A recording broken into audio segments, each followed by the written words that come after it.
આજે આપણે નિશ્ચયાયકમાં જે ગઈકાલનું આપણું હોમવર્ક હતું તો એ હોમવર્કના દાખલાઓના જવાબ આપણે જોઈએ છીએ. તો પહેલો દાખલો જે છે ડેલ્ટા બરાબર પહેલી હાર છે 5 - 1 - 4 1 એનું મૂલ્ય શોધો. તો એનો જવાબ આવશે અગ્ર વિકર્ણના ઘટકોના ગુણાકારમાંથી પ્રતિ વિકર્ણના ઘટકોનો ગુણાકાર બાદ 5 માઇનસ માઇનસ પ્લસ અને પાછા માઇનસ એટલે 5 - 4 એટલે 1. પહેલા દાખલાનો જવાબ 1 આવશે. પછી બીજો દાખલો ડેલ્ટા બરાબર -1 - 1 - 1 એટલે બે હાર બે સ્તંભ દ્વિહાર નિશ્ચયાયક છે. એનું મૂલ્ય અગ્ર વિકર્ણના ઘટકોના ગુણાકારમાંથી પ્રતિ વિકર્ણના ઘટકોનો ગુણાકાર બાદ આ માઇનસ માઇનસ પ્લસ થશે અને આ માઇનસ માઇનસ પ્લસ ને પાછા માઇનસ એટલે 1 - 1 એટલે 0 એટલે બીજા નિશ્ચયાયકનું મૂલ્ય 0 આવશે. હવે ત્રીજો નિશ્ચયાયક તમારી પાસે છે. ત્રીજો નિશ્ચયાયક છે એમાં અગ્ર વિકર્ણના ઘટકોનો ગુણાકાર x - 1 x + 1 એટલે x² - 1 પછી માઈનસ વળી x + 1 x - 1 એટલે x² - 1 કાઉન્સ કરવાનું છે અને પછી નિશાની આપશો કે x² - 1 x² + 1 એટલે જવાબ x² ઉડી જશે 1 1 ઉડી જશે તો આ નિશ્ચયાયકનું મૂલ્ય 0 થશે. ત્રીજા દાખલાનો જવાબ 0 આવે છે. અને ચોથા અને પાંચમા દાખલામાં આપણે પ્રથમ હારના સંદર્ભમાં વિસ્તરણ કરશું. તો પ્રથમ હારના સંદર્ભમાં વિસ્તરણ કરશું તો 1 પોતે એમને પછી -1 + 1 એટલે 2 -1 + 1 + 1 એટલે એ નિશાની મેં અત્યારે નથી લખી બાકી ત્યાં તમારી નિશાની પ્લસ આવશે 1 અને પછી -1 ની 2 ઘાત એટલે 1 નિશાની પ્લસ. હવે અગ્ર તેના હારના અને સ્તંભના ઘટકો કાઢી નાખો 1 ની લાઈનના સ્તંભના અને હારના એટલે -6 + 5 એટલે -1 આવશે. પછી ઘટક પોતે -4 અને -1 + 1 એટલે ઈ માઈનસ એટલે ઈ +4 થશે અને પછી -4 ની લાઈનના સ્તંભના અને હારના ઘટકો કાઢી નાખો એટલે -4 - 0 એટલે -4 આવે. પછી ઘટક આવ્યો +6 પોતે. હવે -1 + 3 પહેલી હાર અને ત્રીજો સ્તંભ એટલે -1 + 1 + 3 એટલે -1 + 1 + 3 એટલે માઈનસ નિશાની પ્લસ થશે અને આગળ 6. હવે 6 ની લાઈનના સ્તંભના અને આના ઘટક કાઢી નાખો એટલે -2 - 0 એટલે -2 એટલે અંતે જવાબ આવશે -1 - 16 - 12 એટલે -29. હવે પાંચમો દાખલો છે. પાંચમા દાખલામાં પ્રથમ હારના સંદર્ભમાં વિસ્તરણ કરીએ તો 0 પોતે 0 જ છે અને 0 ની બાજુમાં -1 + 1 + 1 એટલે -1 ની 2 ઘાત પણ 0 પોતે આગળ હોવાથી બધું અંદર પછી ગુણાકારમાં 0 થઈ જશે એટલે 0 ની લાઈનના સ્તંભના અને આના ઘટકો કાઢી નાખો તો -28 - 30 0 ગુણ્યા -28 - 30 એટલે 0 થઈ ગયા. હવે આ -1 પોતે ઘટક અને -1 + j માં i એટલે 1 j એટલે 2 એટલે 2 + 1 એટલે માઈનસ નિશાની આવશે અને ઓલરેડી આ માઈનસ નિશાની છે એટલે +1 થશે અને -1 ની લાઈનના સ્તંભના અને આના ઘટકો કાઢી નાખો તો 7 * 21 + 15 એટલે આવશે 36 અને પછી -2 ઘટક પોતે એની બાજુમાં -1 + i + j i એટલે 1 અને j એટલે 3 એટલે 1 + 3 એટલે ધન નિશાની આવશે. -2 પોતે અને ધન નિશાની એટલે -2 પ્લસ એટલે -2 ઇન્ટુ -2 ની લાઈનના હારના અને સ્તંભના ઘટકો કાઢી નાખો તો 6 * 18 માઈનસ માઈનસ પ્લસ ને પાછા માઈનસ એટલે 18 - 12. હવે અંતેનો જવાબ આવશે 36 - 12 એટલે 24 જવાબ આવે છે. તો આ રીતે 5 હોમવર્કના દાખલાઓ જે તમને મેં આપ્યા હતા એનો જવાબ સોલ્યુશન સાથે કરાવ્યો.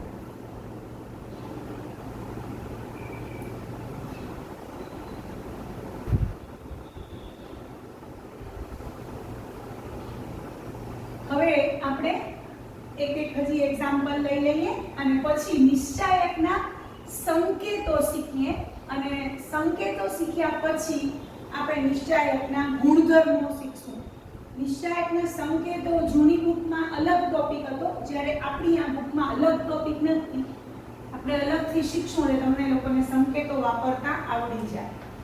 તો એક આપણે કરીએ છીએ એક્ઝામ્પલ આજનો એક્ઝામ્પલ 1 ડેલ્ટા બરાબર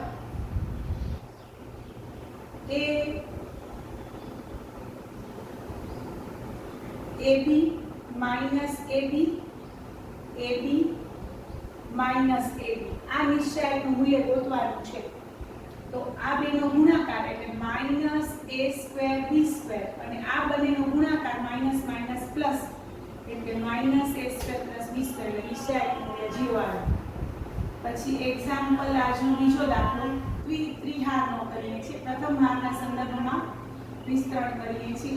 ABC BCA CAB તો આનું મૂલ્ય આપણે ગોતવાનું છે. આનું મૂલ્ય ગોતવા માટે આપણે શું કરશું? પ્રથમ હારના સંદર્ભમાં વિસ્તરણ કરશું. તો a પહેલો ઘટક, પછી -1 રેઝ ટુ 1 પ્લસ 1. હવે a ની લાઈનના સમઘા અને હારના ઘટકો કાઢી નાખો એટલે CAAB, પછી b plus b -1 raise to 2 1 plus 2 કારણ કે હાર પહેલી અને સ્તંભ બીજો અને b ની લાઈનના સમઘા અને હારના ઘટકો કાઢી નાખો એટલે BACB, પછી plus c -1 raise to c નું સ્થાન છે પહેલી હાર અને ત્રીજો સ્તંભ એટલે 1 પ્લસ 3. c ની લાઈનના સમઘા અને હારના ઘટકો કાઢી નાખો BCCA. હવે આનું મૂલ્ય ગોતીએ છીએ. -1 ની 2 ઘાત એટલે 1 આવશે અને BC માઇનસ a સ્ક્વેર હવે -1 ની 3 ઘાત એટલે -1 આવશે અને b સ્ક્વેર માઇનસ AC અને પ્લસ c -1 ની 4 ઘાત એટલે 1 આવશે અને AB માઇનસ c સ્ક્વેર. હવે આને સાદું આપી દઈએ તો ABC minus a cube minus b cube minus minus plus ABC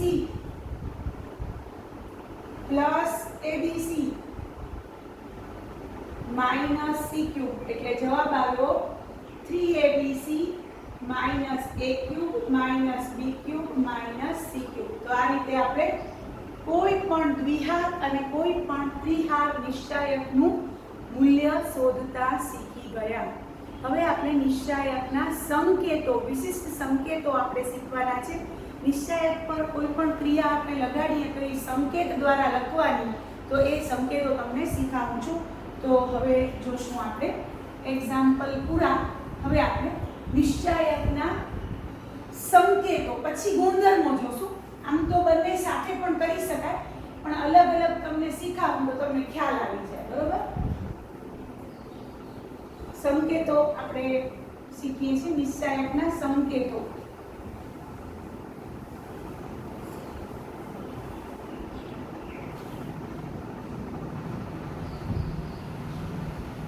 નિશ્ચાયકના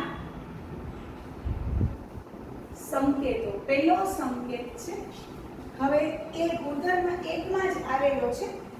આપણે પછી ગુણધર્મ સ્વરૂપે એને જોશું પણ અત્યારે પહેલા સંકેત 1 RI to CI લેતા. RI to CI લેતા બંને બાજુ તીર છે. RI to CI. RI એટલે R એટલે રો અને C એટલે કોલમ.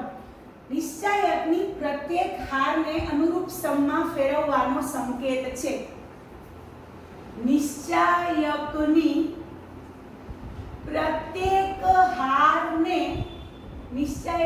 પ્રત્યેક હારને અનુરૂપ સ્તંભમાં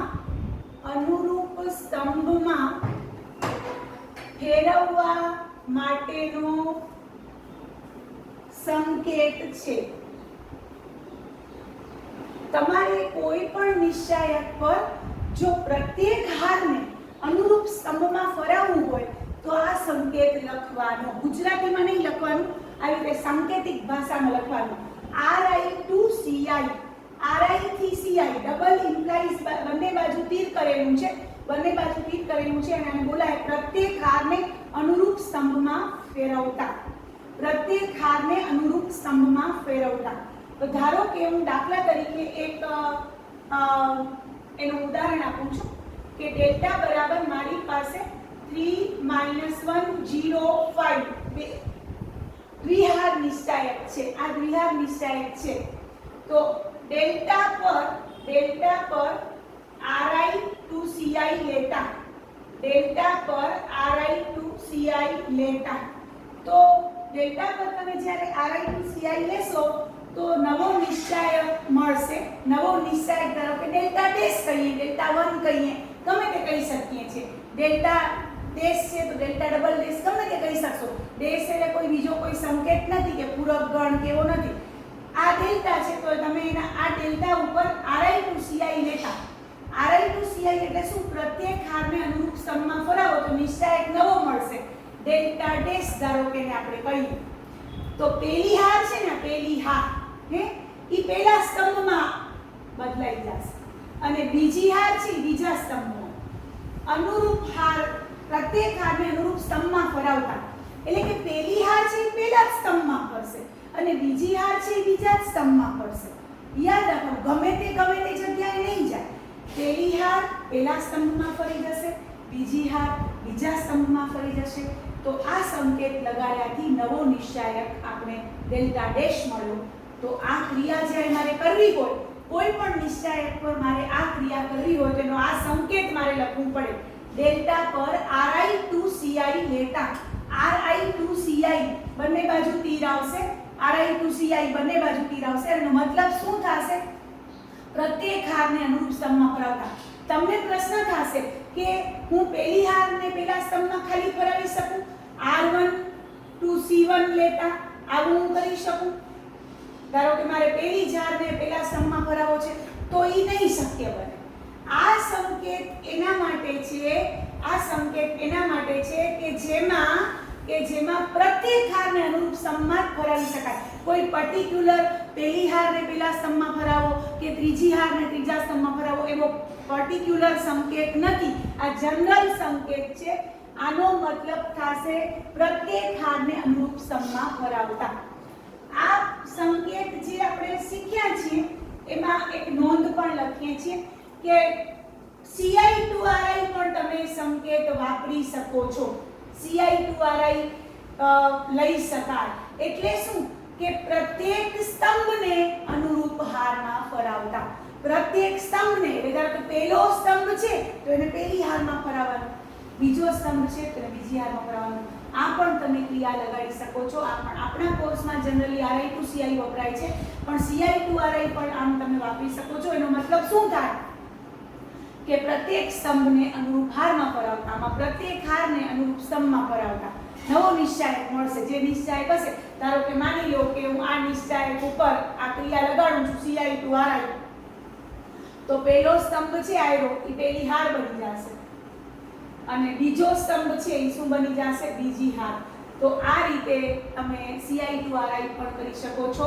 અને તમે જુઓ છો કે બંને ડેલ્ટા ડેશ અને delta double dash ri to ci લ્યો કે ci to ri લ્યો, અંતે બે સમાન જ આવે છે. પણ આપણે અત્યારે આ સંકેત સમજી ગયા. પહેલો સંકેત બધાને સમજાઈ ગયો હશે.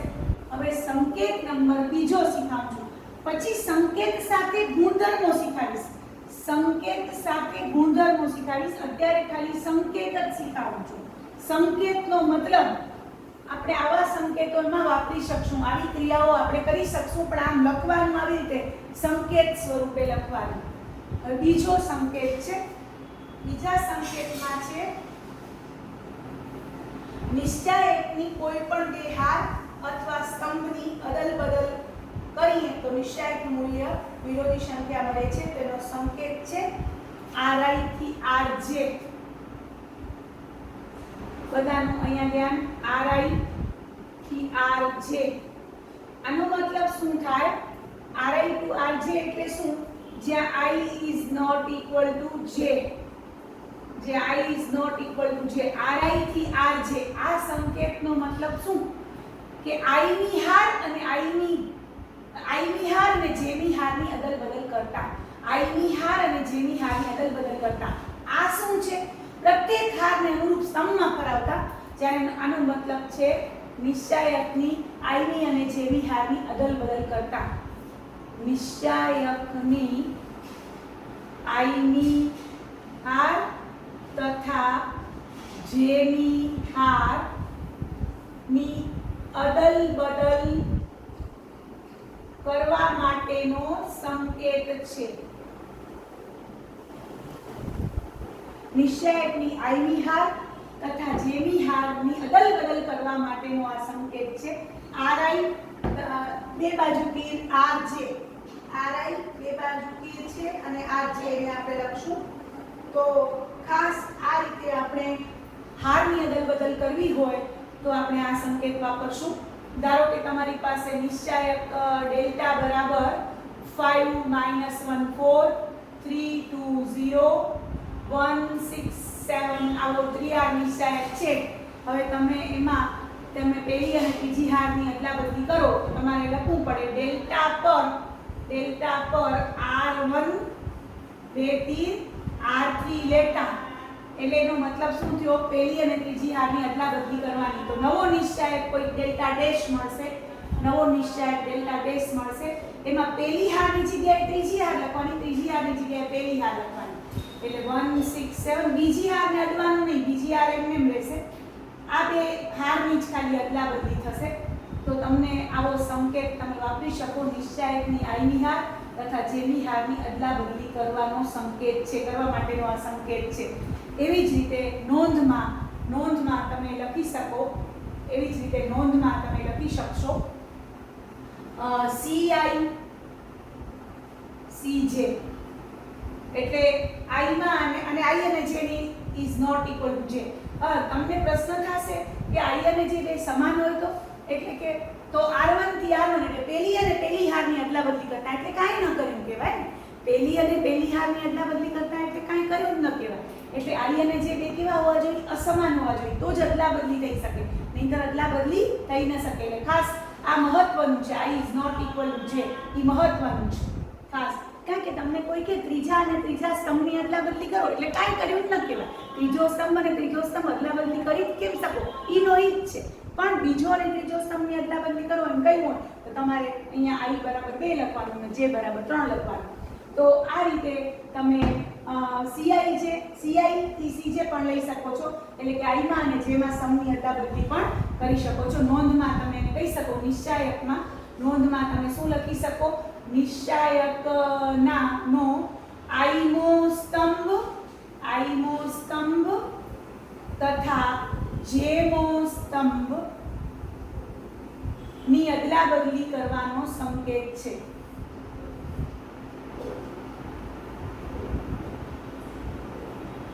તો તમે આ રીતે બે હાર અને બે સ્તંભની પણ અદલા બદલી કરી શકો છો. બે હાર અથવા બે સ્તંભ. તમે એમ કહો મને પહેલો સ્તંભ અને ત્રીજી હારની અદલા બદલી કરી, તો એમ નહીં થાય. હાર સાથે હારની જ અદલા બદલી થશે, સ્તંભ સાથે સ્તંભની જ અદલા બદલી થશે. તો આ રીતે આ બીજો સંકેત આપણે શીખ્યા. હવે ત્રીજો સંકેત શીખીએ છીએ, સંકેત નંબર 3. આ સંકેતો છે, પછી એને પ્રમેયમાં એનો ઉપયોગ કરશું. પછી આ સંકેતોનો ઉપયોગ ગુણધર્મો અથવા એને પ્રમેયો પણ કહી શકાય એમાં આપણે વાપરશું. તો અત્યારે આપણે ખાલી સંકેતો જ સમજવાના છે.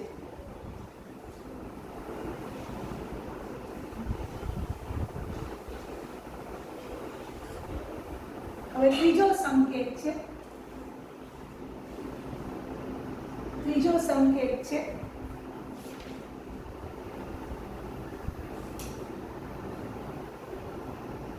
નિશ્ચાયકની કોઈ પણ એક હાર અથવા સ્તંભને k વડે ગુણતા નિશ્ચાયકનું મૂલ્ય k ગણું થાય છે.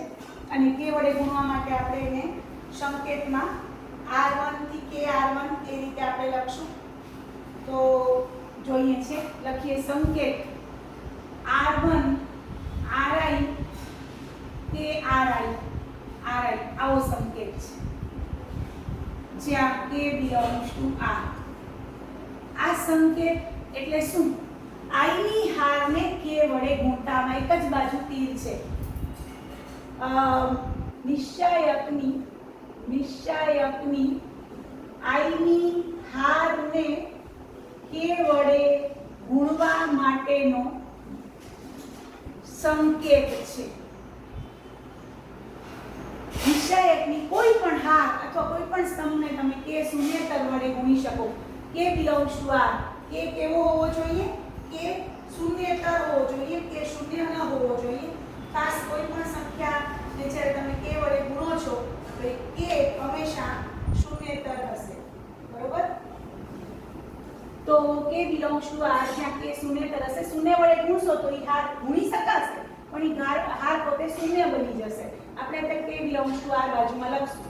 હા, હવે ધારો કે આ સંકેત માટે આપણે 5 3 2 1 4 3 -106 આ ત્રિહારની સેટ લીધો. હવે મારે પહેલી હારને 2 વડે ગુણવું છે, તો હું લખીશ ડેલ્ટા પર પહેલી હારને કેટલા વડે ગુણવું છે? 2 વડે. તો r1 એક જ બાજુ તીર 2r1 લેતા આવી રીતે લખવાનું. એટલે આનો મતલબ શું સમજવાનો કે પહેલી હારને 2 વડે ગુણવાનો છે, પહેલી હારને 2 વડે ગુણવાનું છે. તો નવો નિશ્ચાયક ડેલ્ટા ડેશ મળશે. તો પહેલી હારને 2 વડે ગુણશો એટલે 5 2 10 3 2 6 2 2 4 બસ પહેલી જ હારને, બાકી કોઈ પણ હારમાં કાંઈ ફેરફાર થશે નહીં. તો આ નવો નિશ્ચાયક મળ્યો. તો આ રીતે આપણે જે k વડે ગુણવા વાળો સંકેત શીખ્યા કે i ની હારને k વડે ગુણતા, તો આ રીતે એને સંકેતમાં લખશું ri થી k ri, જ્યાં k belongs to r. નિશ્ચાયકની i ની હારને k વડે ગુણવા માટેનો સંકેત છે. એની નોંધ છે. નોંધમાં આપણે સ્તંભ આપ્યો હોય, ધારો કે કોઈ સ્તંભ આપ્યો છે, કોઈ સ્તંભ i નો સ્તંભ છે, તો એને આપણે i માં સ્તંભને k વડે ગુણવો હોય તો એ પણ આપણે કરી શકીએ છીએ, જ્યાં k બિલોંગ્સ ટુ r. તો આ ક્રિયા સ્તંભ માટે પણ કરી શકાય. ધારો કે માની લો કે ડેલ્ટા પર ધારો કે c2 -1 c2 લેતા, એનો મતલબ શું થયો કે ધારો કે નવો નિશ્ચાયક ડેલ્ટા ડબલ ડેશ મળ્યો, તો બીજા સ્તંભને -1 વડે ગુણતા, તો બીજો સ્તંભ આવ્યો એને -1 વડે ગુણવાનું, બાકી બધું એમને એમ રાખવાનું. એટલે -3 -4 0 2 3 6. તો આ રીતે આપણે સંકેત નંબર 3 આપણે શીખ્યા, બરોબર? તો હવે આપણે એક સંકેત શીખશું અને પછી ગુણધર્મો શીખશું.